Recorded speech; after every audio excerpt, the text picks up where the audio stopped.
ओम शांति। आज तो प्रभु के वो फरिश्ते हमारे सामने हैं जिनके लिए तो क्या कहें और क्या न कहें, फिर भी मुझे एक गीत की पंक्ति लाइन याद आ रही है। आसमां से आया फरिश्ता प्यार का सबक सिखलाने को। तो सचमुच बाबा का ये पैगाम, बाबा का संदेश कहूँ, वो शक्ति, वो वाइब्रेशंस हम सबको भरने के लिए, हमें उत्साह देने के लिए आज हमारे बीच आदरणीय निर्मला दीदी जी, जिन्हें बाबा प्यार से पवित्र आश्रम भी कहते थे। भगवान जिन्हें प्यार करे ऐसी किस्मत, ऐसा नसीब पाने वाली आप आदरणीय दीदी जी हैं, जिन्हें भगवान भी बहुत प्यार से अपना सामिप्य, दुलार, प्यार देते रहे और देते हैं आज तक भी। तो ऐसी आदरणीय मूर्त एक तरफ स्नेह की मूर्त दिखाई देती हैं, सहजता सरलता की मूर्त है, दूसरी तरफ अनुशासन, डिसिप्लिन, इनकी भी आप पूरी मूर्त है। तो ऐसे महान शख्सियत भगवान के अनमोल रत्न का आज हमारे बीच स्वागत है, स्वागत है, स्वागत है। दीदी जी हमें बहुत सुंदर विषय पर दिशा देने वाली हैं। ब्रह्मा बाप समान, हर कर्म में बैलेंस के द्वारा ब्लेसिंग्स। बैलेंस, संतुलन जरूरी है ना। तो कैसे वो लाया जाए, कैसे करें, दीदी जी हमें दिशा देंगे। आदरणीय दीदी जी, ओम शांति। ओम शांति। सबके पास फोन होगा ना। फोन में क्या मैसेज आता है सबसे पहले? अभी कोरोना खत्म नहीं हुआ है, डिस्टेंस मेंटेन करो और मास्क पहन के रखो, नाक मुंह ढक के रखो मास्क। और एक सोफा पर दो बहनों से ज़्यादा नहीं बैठो। पीछे जाओ, कुर्सियाँ खाली पड़ी है ना, माता वहाँ बैठो।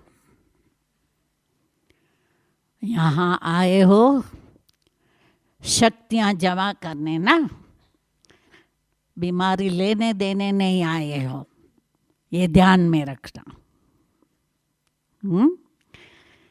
क्योंकि डिस्टेंस नहीं मेंटेन करेंगे, मास्क नहीं पहनेंगे तो क्या होगा? या तो बीमारी दे के जाएंगे या तो लेके जाएंगे। तो हम नहीं चाहते, मैं नहीं चाहती हूँ। पांडव भावल वाले डिस्ट्रिक्ट नहीं है, मैं समझती हूँ, इसलिए आप लोग आराम से बैठे हो। मास्क आधा, कई लोग हैं गले में पहन कर बैठते हैं, तो ये ना हो। मास्क गले में नहीं पहनना है, नाक मुंह ढकना है, और दो के बीच में थोड़ी जगह रखो। ये भाई है ना, थोड़ा इस तरह बैठो। हाँ, दो के बीच में जगह रखो।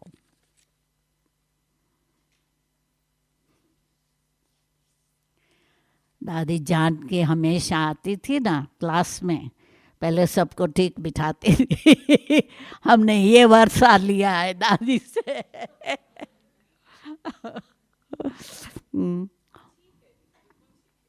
अच्छा,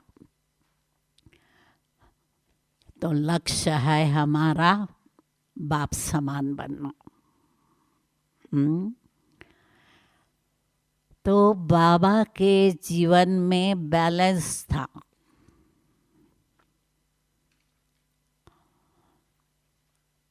न्यारा और प्यारा।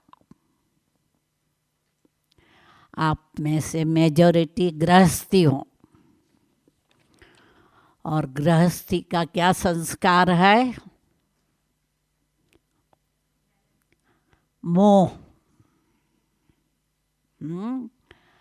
पति पत्नी का आपस में, माँ बाप और बच्चों का।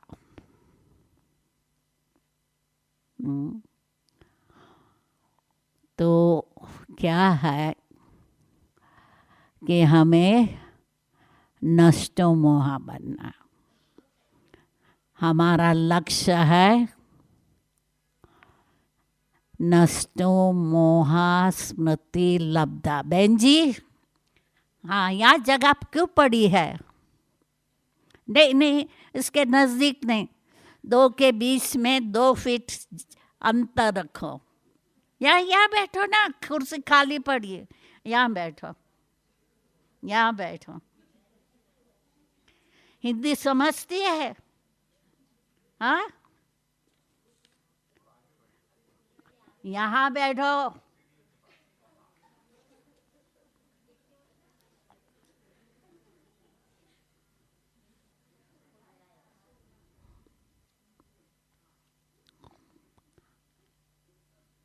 तो नष्टो मोहा स्मृति लगता। जब तक नष्टो मोहा नहीं बनेंगे, स्मृति नहीं, बाबा की याद नहीं रहेगी।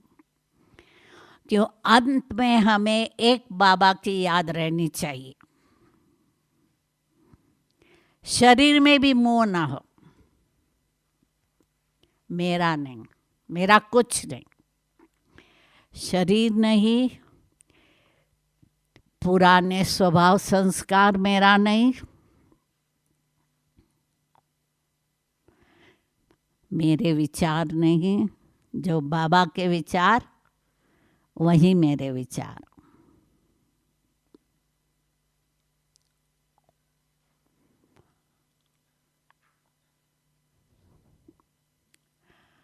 ब्रह्मा बाबा 14 साल बच्चों के सहित रहा। परिवार साथ में था ना, शुरू में तो परिवार साथ में था, युगल और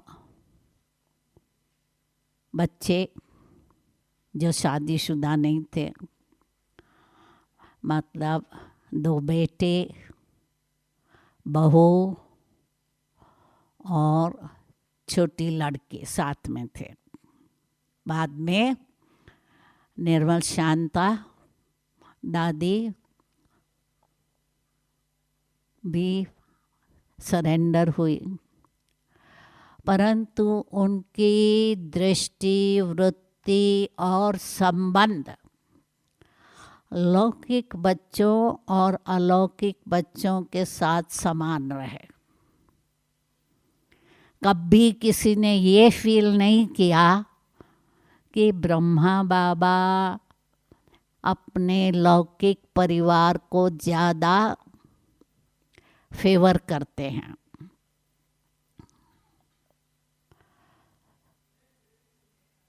तो उनका प्यार हर एक के लिए था,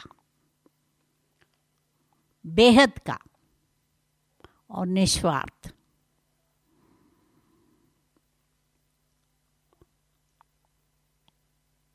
तो प्यार भी था पर मोह नहीं था बिल्कुल।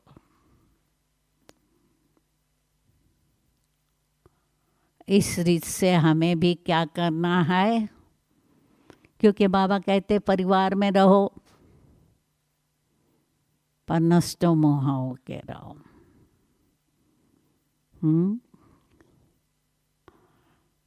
जब बाबा का छोटा लड़का, बड़ा लड़का तो जल्दी ही निकल गया था यज्ञ से, नारायण भी जब छुट्टी ले रहा था तो बाबा ने क्या किया मालूम है? 5 रुपया दिया, आबू से अहमदाबाद की टिकट, पीछे अभी तुमको जो करना है करो। क्योंकि बाबा ने कहा मैंने तो, मेरे पास तो कुछ है नहीं, आप लोगों ने छुट्टी दी कि सब कुछ यज्ञ में स्वाहा करो, मेरा कुछ नहीं तो आपका भी कुछ नहीं। तो और भाव विश्व किशोर बाबा का राइट हैंड था, वो जब बम्बई ऑपरेशन के लिए गया। लास्ट में शरीर बम्बई में छोड़ा तो उसने तो सारा अपना समेट लिया था, क्योंकि उसको मालूम था पता नहीं मैं वापस आऊँ या ना आऊँ, इसलिए सारा कारोबार सौंप दिया और चला गया। तो जब समझो ऑपरेशन हुआ 2-4 दिन के बाद, तो बाबा ने रात भर करंट दिया, पर जब शरीर छोड़ा तो बम्बई से यहाँ फ़ोन आया बाबा को। तो बाबा उस समय स्नान कर रहा था। बाबा ने अपना स्नान चालू रखा और पूछा कि बाबा शरीर को लावे यहाँ अर्थी को। बाबा ने कहा अभी मर गया, अभी क्यों लावे। फिर रोज भोग लगता था, संदेश आता था। तो यहाँ दादी ने पूछा बाबा बहुत अच्छा अच्छा संदेश आता है, सुनावे। हाँ नहीं,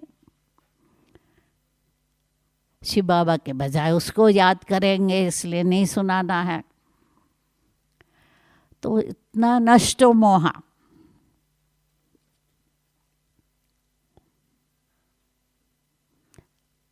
तो इसलिए प्यार भी भल कोई कैसा भी होता था, सभी फील करते थे कि बाबा मुझे जितना प्यार करते हैं शायद और किसी को नहीं करते होंगे।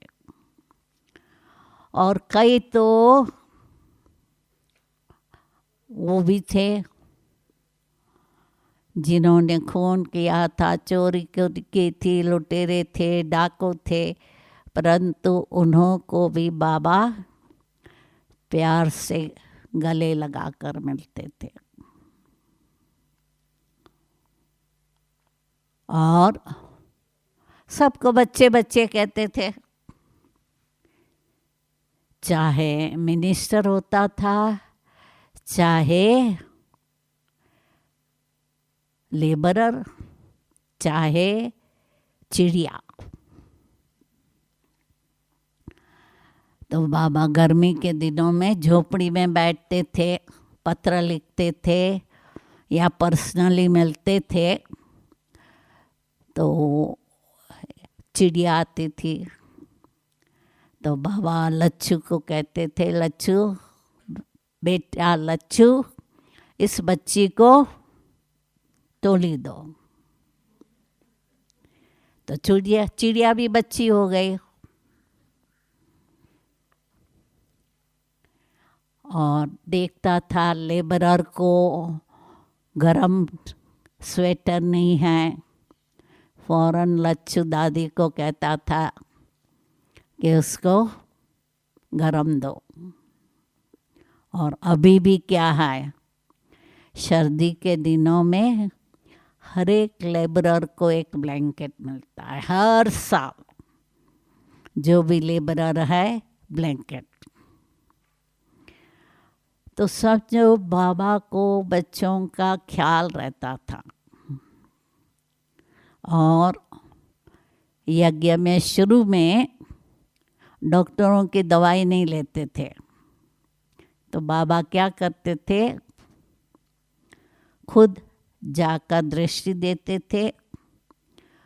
और जान की दादी उस समय नर्स थी, उसको डायरेक्शन देते थे कि क्या देना है इसको दवाई।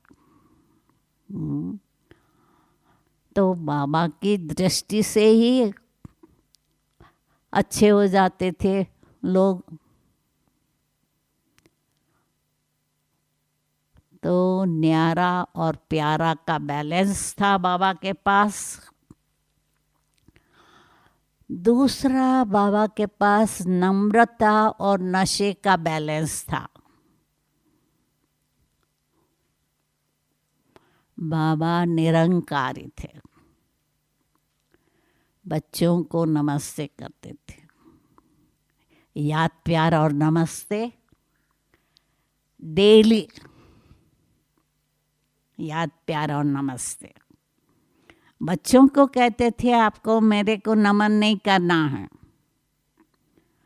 पाँव को नहीं छूना है, पर खुद बच्चों को रोज नमस्ते करते थे।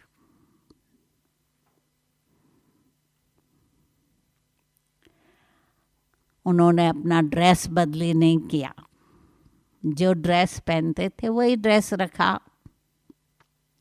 और कभी फूल हार की अपेक्षा नहीं की, और देते थे तो भी नहीं लेते थे। कहते थे ये तो देवताओं के लायक हैं, खुद नहीं स्वीकार करते थे।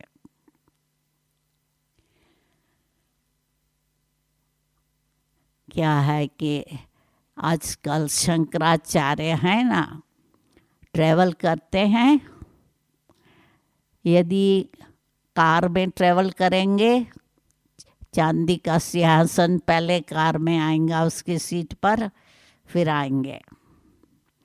गद्दी पर जहाँ बैठना होगा पहले उनका सिंहासन आएगा, फिर वो आएंगे। और जहाँ भी जाएंगे उसके साथ उसके कितने फॉलोअर्स होंगे, कितनी कार्स होंगी। और ब्रह्मा बाबा के समय यहाँ एक भी कार नहीं थी।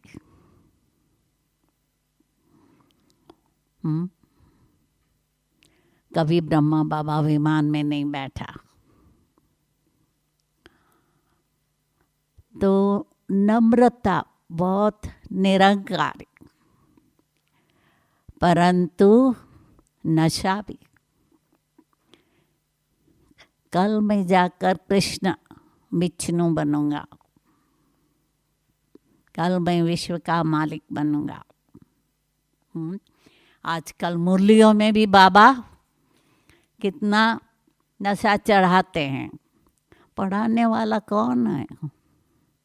क्या बनने वाले हैं हम?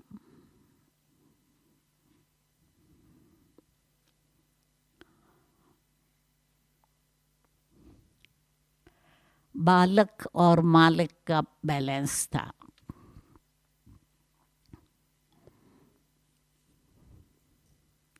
मालिक बन के निर्णय करते थे, बालक बनकर राय भी लेते थे। क्योंकि उन दिनों में जगदीश भाई, ब्रिजमोहन भाई और रमेश भाई तीनों पढ़े लिखे और दुनियावी बातों में प्रवीण थे, तो उनसे राय भी लेते थे, पर निर्णय खुद करते थे।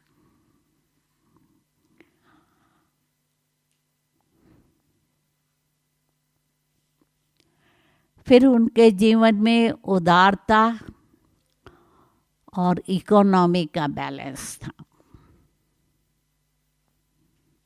हमेशा कहते हैं संकल्प, समय, वचन, कर्म, इकोनॉमी हो, व्यर्थ न जाए। बजट बनाओ, कम खर्च, बाला नशीन। क्योंकि माउंट आबू में तो कुछ फल नहीं निकलते, सब्जियां फल यहाँ खास कुछ नहीं बनते। वहाँ से आता था बम्बई, दिल्ली वगैरह से। तो जब आता था ना फल, फिर बाबा को दिखाते थे कि बाबा हम फल लाए हैं बम्बई दिल्ली से। फिर बाबा पूछते थे कितना दाम दिया। यदि उन्होंने क्वालिटी अनुसार दाम दिया है तो बाबा कहते ठीक है, नहीं तो कहते थे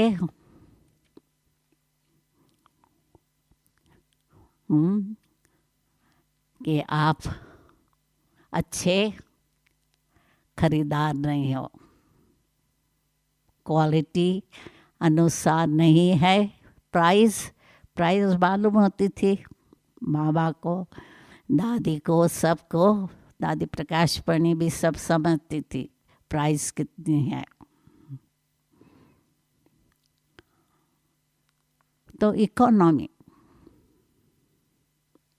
और उदार भी थे। अभी भी आप देखो यज्ञ में जो भी आते हैं, चाहे कितना भी बाबा के बॉक्स में डालते हैं, सबको समान गिफ्ट के बिगड़ नहीं जाते। मैं पहली बार ही आई जब, तो जैसे बाबा गिफ्ट देते हैं, मुझे पूछा घर में कितने लोग हैं, सबके लिए एक एक गिफ्ट दिए। और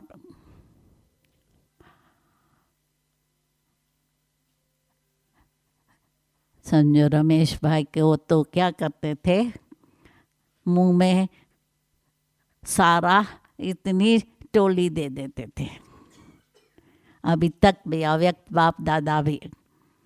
तो क्या है कि उदार, खाने पीने के लिए भी जब भी देखो जिस स्टेट से लोग आते हैं, अभी भी मधुबन में क्या है, साउथ इंडियन आएंगे ऐसा खाना बनाएंगे, नॉर्थ इंडियन आएंगे ऐसा बनाएंगे, गुजरात वाले आएंगे तो ऐसा बनाएंगे, विदेशी आते हैं तो ऐसा बनाएंगे। तो जो बाबा ने रिवाज शुरू किया, प्रकाश पढ़ी दादी ने भी चलाते रहे।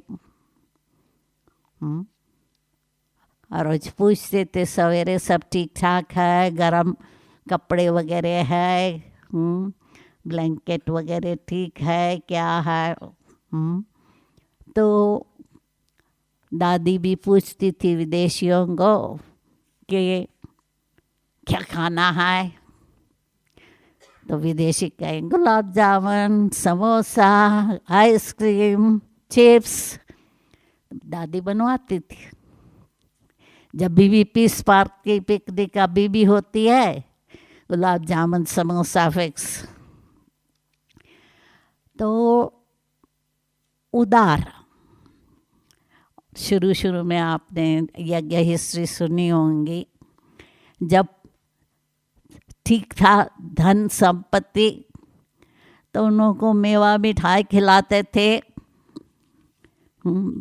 बादाम पिस्ते की मिठाई खिलाते थे।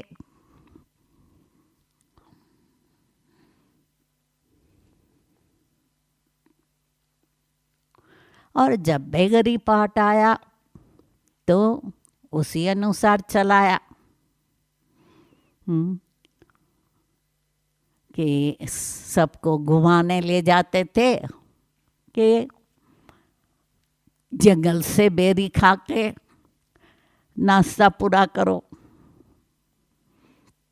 और भोजन में छाछ और बाजर का डोडा वो भी चलाया।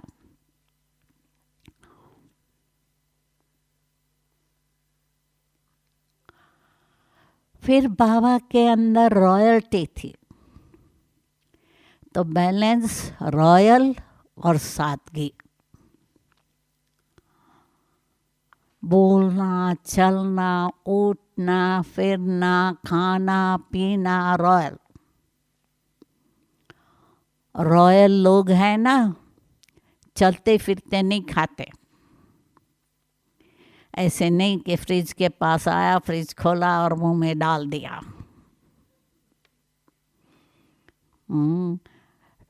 टोली डिपार्टमेंट के पास आए तो टोली लेके खा ली, नहीं। जिस समय बैठकर आराम से खाना, टाइम पर खाना, थोड़ा बाबा का खाना बहुत कम था।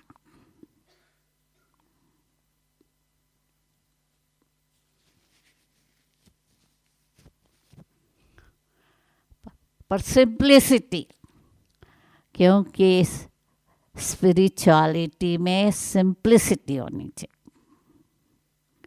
हमेशा बाबा कहते हैं अपना घर है, सेंटर है, मीडियम लेवल हो, जो भी खरीदारी करो, न बहुत महंगा न बहुत सस्ता, क्योंकि कहते हैं सस्ता रोए बार बार, महंगा रोए एक बार। तो इतना महंगा भी ना हो तो इतना सस्ता भी नहीं हो, सिंपल।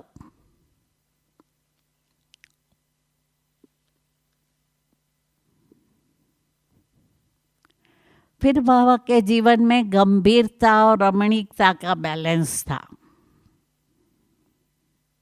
जब भी देखो बाबा अंतर्मुखी याद में बैठे होते थे, मनन मंथन करते थे। चलते फिरते भी बाबा क्या करेंगे, यदि किसी को देख लिया कुछ न कुछ ज्ञान की पॉइंट सुना देंगे। हम लोग क्या करते थे कि बाबा 5 साढ़े 5 बजे फ्री होकर अपनी खटिया पर लेटते थे आंगन में, क्योंकि उनका रूम था ना, ये अभी जो जहाँ जूता उतारते हैं तो वहाँ 3 तरफ से दीवार थी, ऊपर से खुला होता था और वहाँ खटिया रखते थे एक। अंदर कमरे में तो खटिया होती थी, बाहर भी खटिया होती थी, तो वहाँ लेटे होते थे। तो हम 2 बहनें जाते थे तो बाबा कुछ न कुछ ज्ञान के पॉइंट सुनाते थे। और चलते फिरते भी आंगन में मिल गए किसी को तो कुछ पॉइंट सुना देते थे।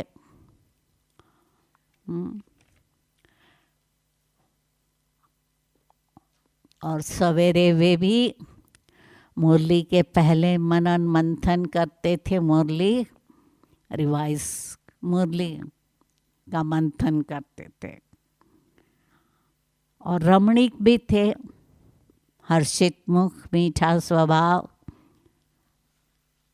प्यार भरी बातें करते थे, मजाक भी करते थे।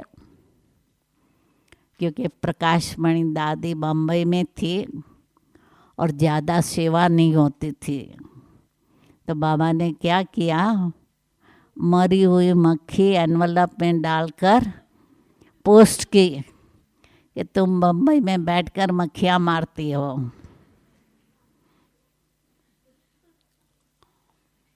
और मुझे याद है हम लोग भी यहाँ मार्च अप्रैल में आते थे छुट्टियों में। तो 1 अप्रैल में एक बार हम जा रहे थे तो लच्छू दादी दौड़ती दौड़ती आई टैक्सी के पास और कहती है बाबा ने आपके लिए गरम गरम भजिया भेजे हैं। और भजिए के अंदर रुई या कभी मूंगफली के छिलके। तो हंसी मजाक भी करते थे। मुझे याद है एक बारी ब्रह्मा बाबा ने कहा कि मैं तो माँ हूँ ना, तो ब्रेजियर पैर कर माँ का पार्ट बजाया।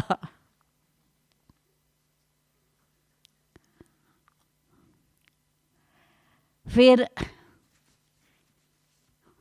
माँ बाप की हमेशा दृष्टि बेहद की दृष्टि रहे। मैं प्रजा का पिता हूँ, सबका पिता हूँ,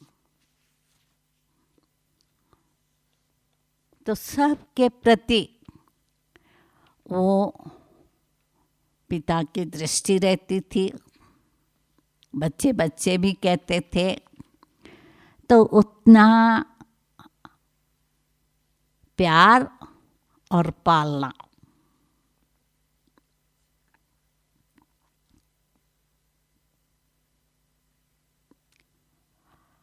और उनके अंत में जो शब्द थे, निराकारी, निरंकारी, निर्विकारी,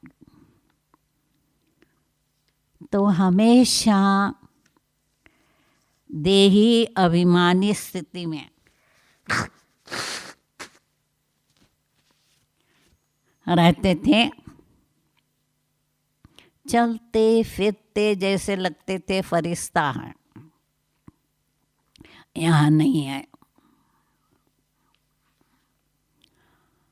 तो ये हमारी ओरिजिनल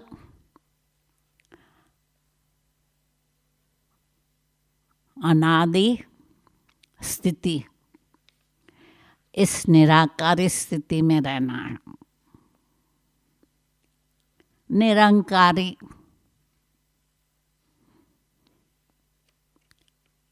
बिल्कुल अहंकार न हो। आज भी बाबा ने खास मुरली में कहा बच्चों को अहंकार न हो, ब्रह्मा बाबा को रिगार्ड देना है। 2-3 दिन से बाबा इस बात का क्लियर करते हैं कि ब्रह्मा बाबा इसका रथ है। इनके द्वारा जो बोलते हैं, मन में ये नहीं सोचो कि शिव बाबा कहते हैं या ब्रह्मा बाबा कहते हैं, बाप दादा। तो ब्रह्मा बाबा का रिगार्ड रखो, बड़ों का रिगार्ड। छोटों से भी आजकल रिगार्ड से बात करनी पड़ती है। तो रिगार्ड, प्यार, चाहे बड़े हैं छोटे हैं समान हैं, सबको देना।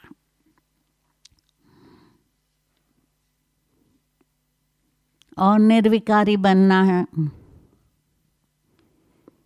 क्योंकि स्वर्ग में जाना है तो निर्विकारी जरूर बनना पड़े। तो लक्ष्य यही है हमारा ब्राह्मण जीवन का, एक भी सूक्ष्म विकार भी ना हो। स्थूल विकार तो छोड़ भी देंगे, पर सूक्ष्म विकार भी ना हो।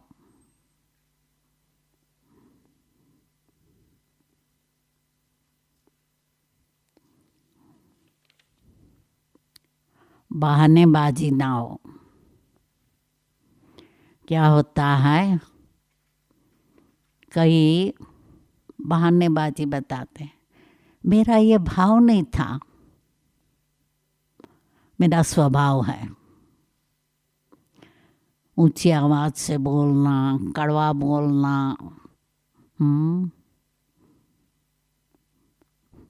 आर्ग्यू करना। तो अभी क्या है, हमारा मर्जीवा जन्म है, मर गए। पुराना स्वभाव संस्कार मेरा नहीं रहा। हम ब्राह्मण बन गए, शूद्रपने से बिल्कुल मर गए। तो कोई भी विकार ना हो, आलस्य, अलबेलापन, ईर्ष्या, घृणा,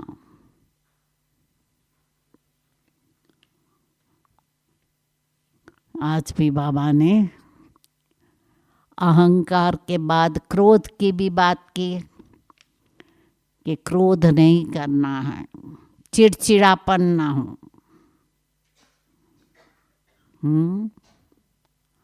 कई बार क्या करते हैं कि हम सहयोग नहीं देते हैं।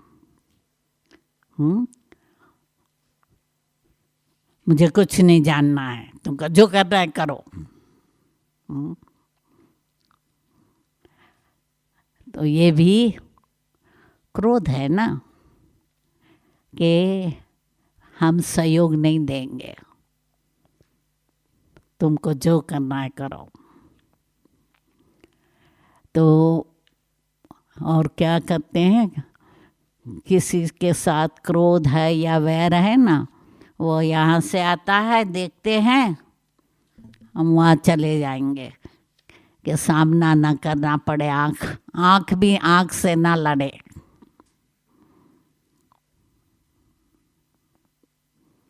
और जिनको आलस्य है वो क्या करेंगा,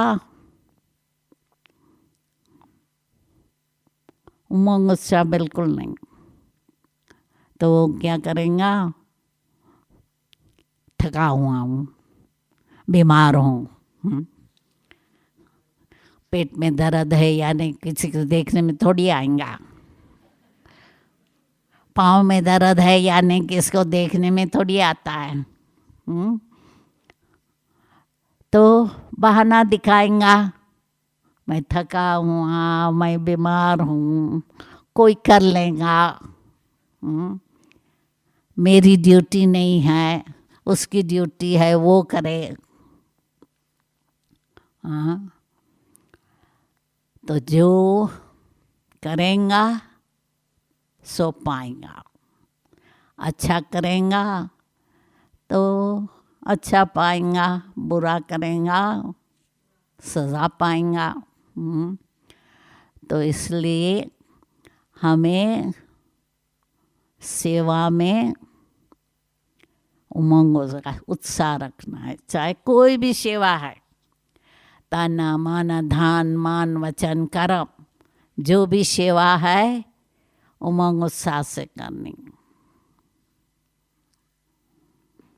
अपना भाग्य बन रहा है, वो करेगा तो उसको मिलेगा, मैं करूँगी मुझे मिलेगा।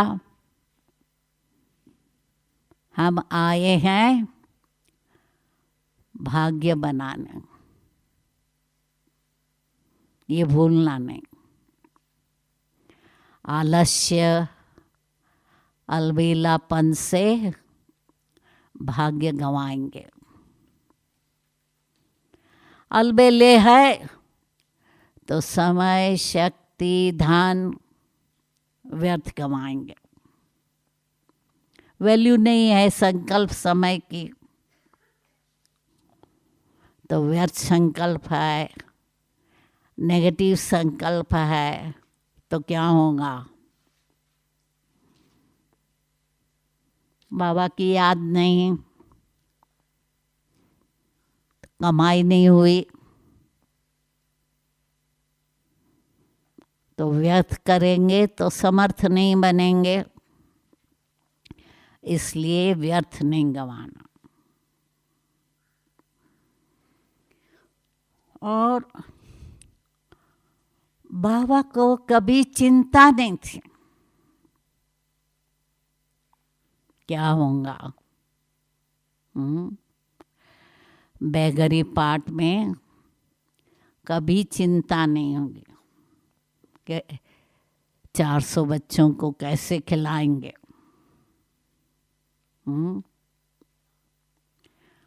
पूरा निश्चय था कि एक बाबा करावनहार है,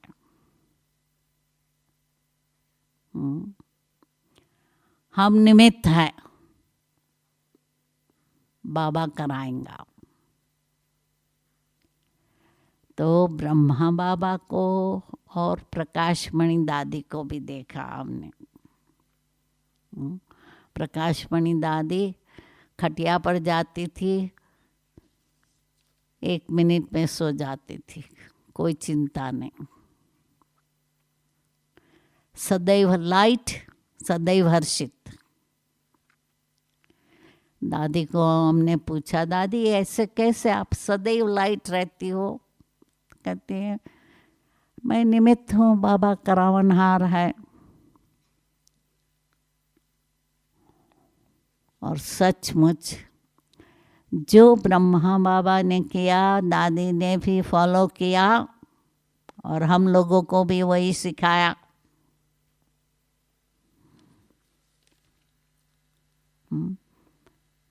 एक बारी यहाँ कॉन्फ्रेंस चल रही थी ओम शांति भवन में, दोनों दादियाँ व्हीलचेयर पर,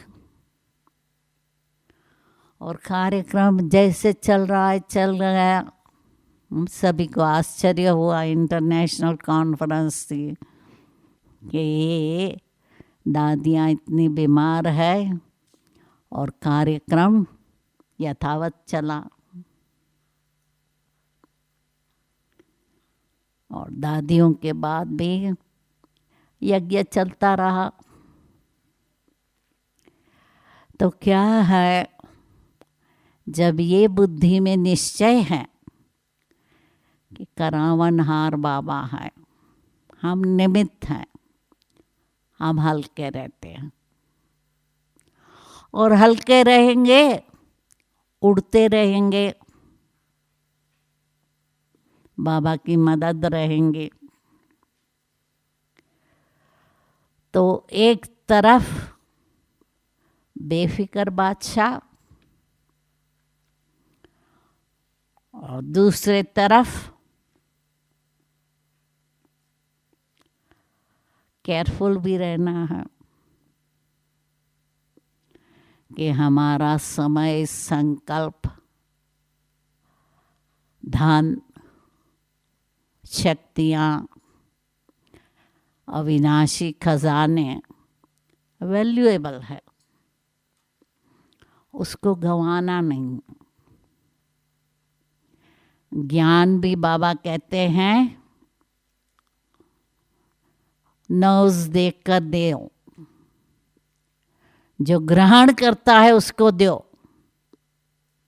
ऐसे नहीं सबको सुनाते रहो, वो सुने न सुने, समझे न समझे, सुनाते रहो नहीं। जो सुनता है, समझता है, धारण करता है, उसको दो, नहीं तो आपका समय भी तो फालतू जाता है ना। इसलिए बाबा कहते हैं नौज देख कर दो।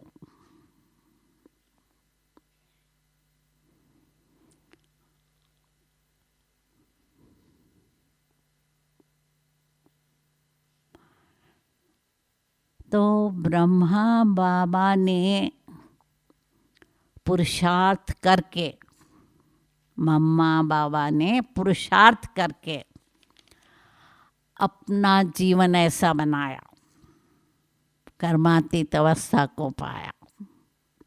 उनके सामने कोई एग्जाम्पल नहीं थे, और हमारे सामने कितने एग्जाम्पल, कितनी दादियाँ। भल आप में से बहुत थोड़ों ने मम्मा बाबा को देखा होगा, परंतु सभी ने मम्मा बाबा के चरित्र पढ़े होंगे, सुने होंगे। और दादियों को तो सभी ने देखा होगा कैसे उन्होंने अपना जीवन बनाया। तो लक्ष्य हमारी बुद्धि में पक्का होना चाहिए, बाप समान बनना है। और बाबा ने अभी अभी जो लास्ट मुरली थी उसमें कहा था 3 शब्द याद रखो, अचानक, एवर रेडी और बहुत काल का पुरुषार्थ। जो भी होगा अचानक होगा। बाबा ने विनाश की डेट फाइनल नहीं बताई है। अभी अभी भी मुरलियों में बाबा ने कहा है, आप जब रेडी हो जाएंगे मैं तो तैयार हूँ, विनाश की तो तैयारियां हैं। आपके लिए रुका है विनाश। आप घड़ी हो, घड़ी ऐसा नहीं पूछेंगे कि क्या टाइम हुआ है। आपको बताना है कब आप तैयार होंगे। तो इसलिए अचानक होगा, हमें एवर रेडी रहना। और वो भी हमारा ऐसे नहीं सोचे कि हम लास्ट में तैयार हो जाएंगे। बहुत काल का पुरुषार्थ होना चाहिए, तो बहुत काल का राज्य मिलेगा। तो इसलिए हमें अपने आप को चेक करता रहना है कि मैं अंतर्मुखी हूँ, बाबा की याद में सदैव रहती हूँ, और मेरे में कौन सी कमज़ोरी है। जो कमज़ोरी है हमें भरनी है, जो दैवी गुण नहीं है वो धारण करने हैं।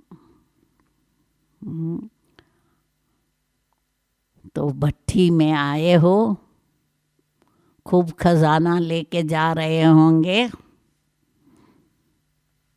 कल जाने वाले, परसों जाने वाले, कल जाने वाले हो।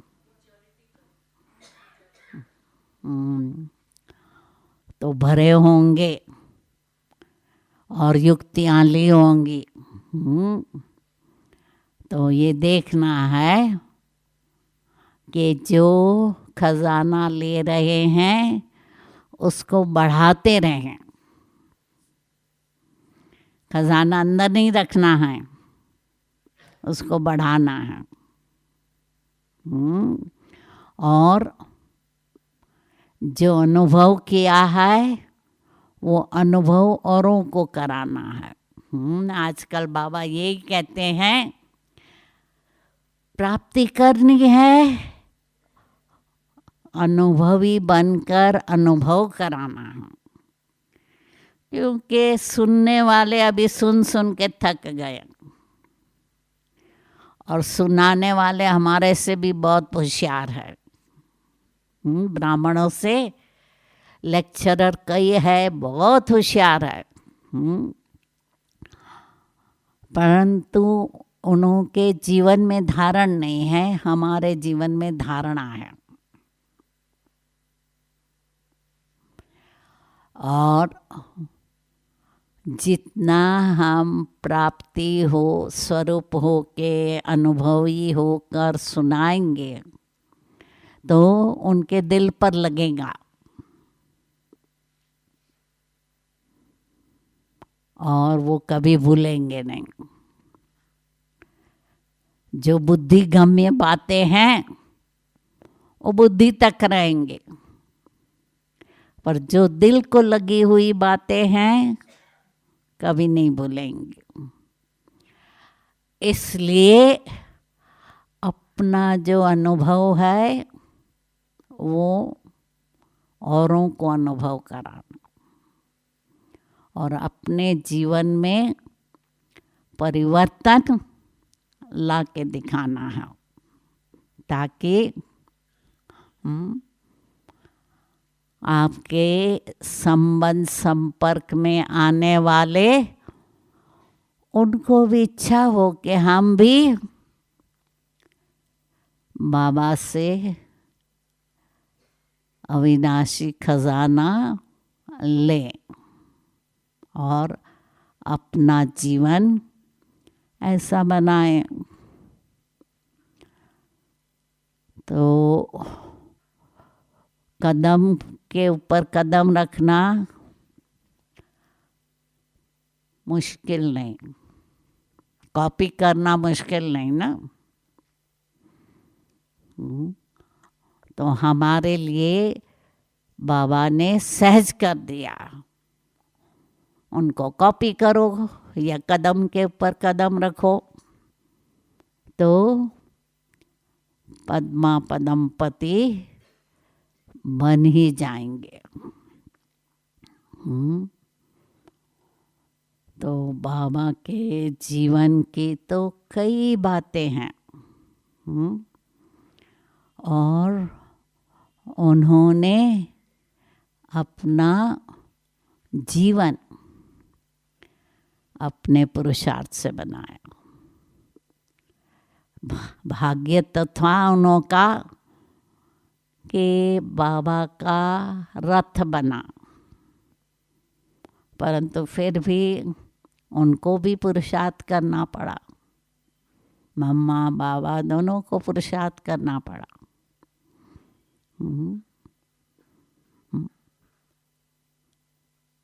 सिर्फ रथ के कारण बाबा कहते हैं ना, किराया ज़्यादा मिला। किराया मिला, परंतु फिर भी पुरुषार्थ तो करना पड़ा ना। तो इसलिए हमारा भी समय अनुसार तीव्र पुरुषार्थ होना चाहिए।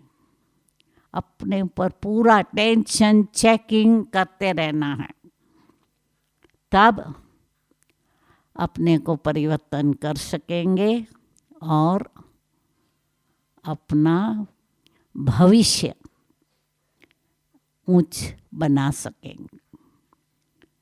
अभी भी मौका है। एक एक दिन वैल्यूएबल है, एक एक घड़ी वैल्यूएबल है। हमको विदेशियों ने पूछा कि अभी समय है पुरुषार्थ का। मैंने कहा एक एक घड़ी वैल्यूएबल है, क्यों नहीं, पुरुषार्थ का समय है। जब तक जिंदा है तब तक पुरुषार्थ कर सकते हैं। विनाश होगा, कब होगा मालूम नहीं, पर हमको तो याद रखना है। और जब समय की वैल्यू रखेंगे, संकल्प की वैल्यू रखेंगे, तो उसी अनुसार पुरुषार्थ भी चलेगा। ओम शांति। आदरणीय दीदी का बहुत बहुत शुक्रिया।